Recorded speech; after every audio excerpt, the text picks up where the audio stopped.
Oke, Assalamualaikum warahmatullahi wabarakatuh. Selamat pagi. Walaupun siang, semangatnya harus tetap pagi ya, anak-anak. Semoga di tengah pandemi ini kita tetap diberi kesehatan, keselamatan, agar bisa tetap melaksanakan pembelajaran dengan baik. Oke, jadi hari ini mata pelajarannya adalah desain grafis percetakan untuk kelas 11 multimedia ya, dengan materi tipografi. Apa itu tipografi? Ya. Oke, jadi selanjutnya, oke, pertanyaannya apa itu tipografi? Apa? Nah, di sini ada gambar ya. Di sini tulisannya welcome, tulis we speak English. Nah, apakah tipografi itu adalah seperti yang di gambar ini? Kalau kalian di grup WA, kalau salah tulis kalian bilang typo ya, typo. Apakah seperti ini ya? Ini kan pasti jelas salah ini dalam kosakata welcome, harusnya ini kurang e ya.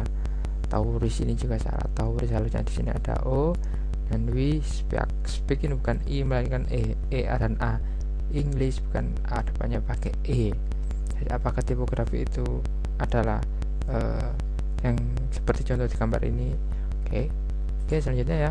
Jadi ternyata bukan. Nah, tipografi atau dalam bahasa Inggris yaitu typography merupakan suatu ilmu memilih dan menata huruf dengan pengaturan penyebarannya pada ruang-ruang yang tersedia untuk dapat menciptakan kesan tertentu dan khusus sehingga dapat menolong para pembaca untuk mendapatkan kenyamanan membaca semaksimal mungkin. Jadi tipografi atau tipografi ini ya adalah ilmu menata huruf, ilmu memilih dan menata huruf. Jadi dalam desain itu sangat penting bagaimana kita itu menata huruf, termasuk memilih font, lalu mana huruf besar yang harus dikecilkan, mana yang huruf kecil yang tapi ukurannya dibesarkan ya. Jadi disitulah ilmu tipografi. Ilmu tipografi ini terlihat sangat sangat mudah ya, tapi ketika nanti diaplikasikan di dalam desain, termasuk desain percetakan, itu sangat sulit dan butuh kebiasaan. Jadi ketika terbiasa kalian itu desain, memahami kalau judul itu harus dikasih huruf tebal yang model gimana, lalu kalau teks itu ternyata tidak boleh dikasih huruf tebal ya. Kalau teks yang di bawahnya itu maksudnya detailnya itu, misalkan buat sertifikat itu kayak gimana desainnya, buat pamflet juga kayak gimana, pakai font yang kayak apa, lalu pakai font formal atau pakai font yang banyak lengkungannya, semi formal atau ya dan lain sebagainya. Jadi ilmu tipografi ini sangat penting karena dalam desain percetakan kalian akan sering bertemu dengan bagaimana cara mengatur tata letak sebuah teks agar terlihat nyaman untuk dilihat ya. Jadi sangat penting ilmu tipografi ini. Selanjutnya, nah ini contoh dari tipografi. Sederhana memang, kelihatannya sederhana, tapi ketika nanti kalian desain, kalian akan menemukan kesulitan-kesulitan, termasuk membuat lengkungan seperti ini ya. Tulisannya kenapa harus dilengkungkan seperti ini dan seperti ini, tapi memang terlihat bagus, terlihat nyaman dan seperti ini ya. Contoh-contohnya itu seperti ini. Melihatnya sekilas terlihat mudah gitu, tapi ketika terlihat kalian membuat di Corel misalkan atau di Photoshop itu tingkat kesulitannya akan berbeda-beda. Maka butuh kebiasaan, butuh selalu berlatih dalam membuat desain-desain yang model seperti ini ya. Ini salah satu contoh tipografi ya, atau seni memilih atau mengatur teks atau tulisan. Nah, jadi kita membahas tentang tipografi. Nah, fungsi-fungsinya adalah yang pertama kemudahan dalam membaca. Tulisan ini kan ya berbeda. Pemilihan jenis font dan ukuran merupakan sebuah tujuan utama untuk memudahkan mata dalam membaca. Jadi yang paling penting itu adalah yang pertama memilih font. Ini font yang never dan give up ini berbeda. On your ini sama dengan never, give up itu sama dengan dreams. Jadi fontnya ini ada dua font ya, ada dua font yang berbeda. Ini sangat penting karena akan menimbulkan efek yang kedua. Poin kedua ini dapat menarik perhatian. Nah, menimbulkan efek agar orang melihat karena tertarik.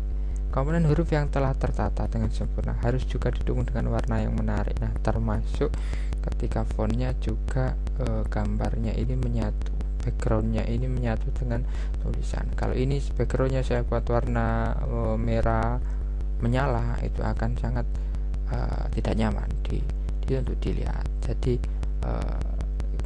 termasuk semua hal yang ada di dalam desain ini adalah satu kesatuan dari tipografi. Dapat menciptakan keindahan, ya jelas karena bagus maka ini indah gitu. Yang selanjutnya akibatnya mendulang rupiah. Karena kalian bisa membuat desain seperti ini, otomatis kan semakin banyak pundi-pundi rupiah yang kalian dapatkan. Nah, selanjutnya elemen tipografi. Nah, di sini ada dua, yaitu teks dan judul. Nah, di sini ada gambar ya. Ini gambar. Ini bukan salah masukkan, tapi memang ini ada contohnya. Nah, di sini huruf teks yaitu sebuah huruf yang tersaji untuk naskah. Pilihlah sebuah huruf teks yang unsur keterbacaannya sangat mudah dan nyaman. Jangan pernah menggunakan huruf teks yang berbodi tebal dan terlalu banyak lengkungan. Jadi huruf teks itu bedanya dengan huruf judul ya. Untuk menggunakan huruf judul ini lebih fleksibel asal unsur keterbacaan dan keefektifan dapat penyampaiannya dapat terkemas dengan apik dan nyaman. Oke, jadi ini jelas kalimatnya huruf judul dan huruf teks. Di sini huruf judul itu adalah ini pelantikan pengurus. Ini kan banner ya. Di sini judulnya pelantikan pengurus, dibuat sefleksibel, apik dan nyaman. Ya, pakai lengkungan tidak apa-apa karena judul, dan terlihat lebih besar tidak apa-apa karena adalah huruf judul. Sedangkan untuk huruf teks di sini ada underline ya. Di sini ada kalimat jangan pernah menggunakan huruf teks yang berbodi tebal dan terlalu banyak lengkungan. Jadi di bawah ini adalah penjelasan dari huruf judulnya. Wilayah Al-Mawaddah, Masa Hikmah, Pondok Pesantren Nurul Jadid, Python Probolinggo. Nah, di sini ada judul, di sini ada penjelasan atau huruf teksnya. Nah, judul tidak apa-apa dibuat semenarik mungkin, sebagus mungkin. Sedangkan penjelasan yang ada di bawahnya menggunakan font yang tersaji mudah dibaca, tidak perlu banyak lengkungan, dan jangan yang mencari font yang memiliki bodi tebal karena memudahkan orang untuk membacanya. Di situ fungsinya ya. Ini salah satu trik saat membuat tipografi. Oke, selanjutnya klasifikasi rupa huruf. Di sini ada istilah tulisan ya, tipografi.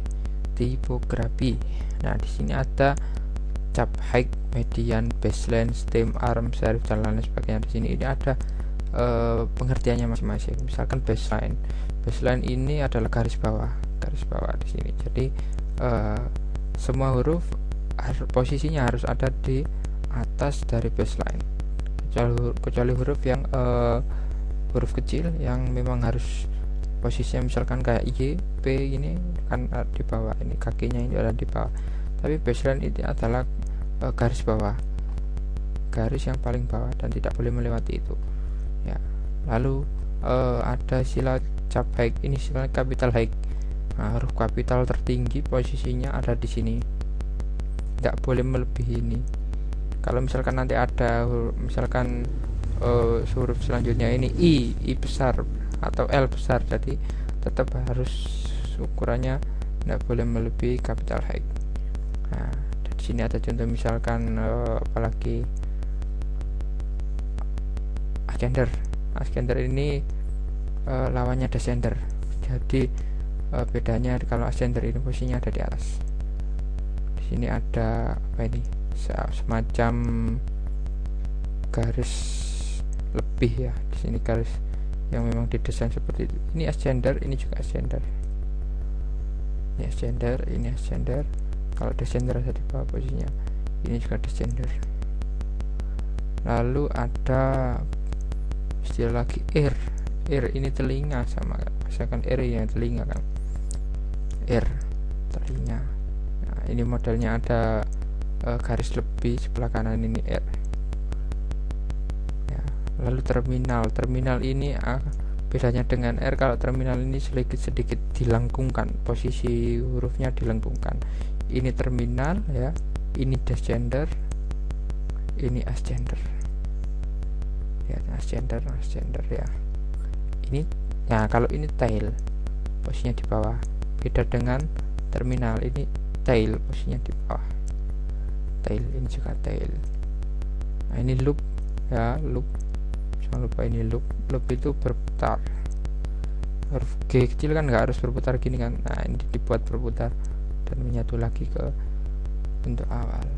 Ada garis pemisah, namanya kerning ya. Ya, dan sebagainya. Itu klasifikasi rupa huruf, bahwa menulis itu tidak ketika kita desain teks itu tidak sembarangan dan tidak ngawur. Ada caranya dan ada ilmunya, tidak bisa sembarangan ya. Karena kalau sembarangan hasilnya juga tidak nyaman dilihat. Nah, selanjutnya klasifikasi atau jenis bentuk tipografi berdasarkan bentuk. Nah, di sini ada beberapa ya, ini Roman, Egyptian, sans serif, lalu script, selanjutnya miscellaneous ya. Jadi di situ ada 5 ya, ini menurut James Craig itu ada 5 klasifikasi bentuk dalam tipografi ya. Nah, misalkan di situ ada Roman. Roman itu terlihat lebih formal ya, seperti contohnya Times New Roman itu kan lebih formal istilahnya kan. Kalau kalian menulis surat, menulis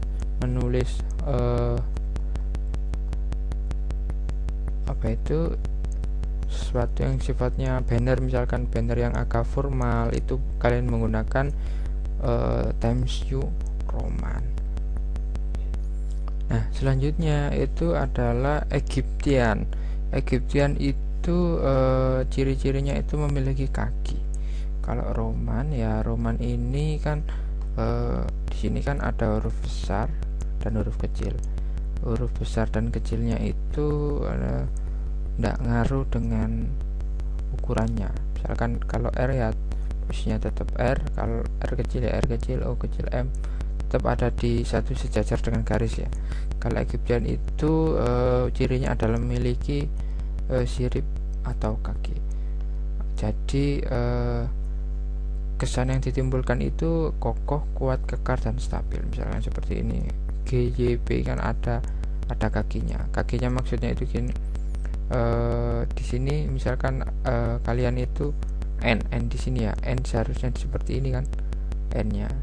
Nah, di sini Egyptian ada ditebal lebihkan garis atas ini, garis bawah, dan A ini ada kakinya. Ya, atas juga ini ada garisnya, bawah juga ada garisnya, semuanya ada garis lebihnya. G juga sama. Lihat bandingkan A ini, A-nya tidak ada apa itu kakinya ya. Ini ada kakinya. Ini N juga dilebihkan. Bedakan ini juga sama. P ini kan nggak perlu harusnya ada garis bawah ini, yaitu Egyptian, jenis Egyptian. Selanjutnya ada sans serif ya, huruf tanpa sirip ya. Jenis huruf ini tidak memiliki sirip pada ujung hurufnya. Jadi lawan kata dari Egyptian ya, lawan kata dari Egyptian. Kalau kalian lihat ini F-nya ini, kalau misalkan di apa itu di Egyptian otomatis kan F-nya ini ada garisnya ya, ada garis di F, pojok huruf F yang sebelah atas ini ada garis ya, garis vertikal ya, ke atas, ini juga vertikal, dan ini bawahnya menggunakan horizontal. Seperti ini. A ini, bedakan A ini dan A ini. Di sini masih ada kakinya, ini sudah tidak ada kakinya. Nah, ini dan A ini, lihat ya, bedakan ya.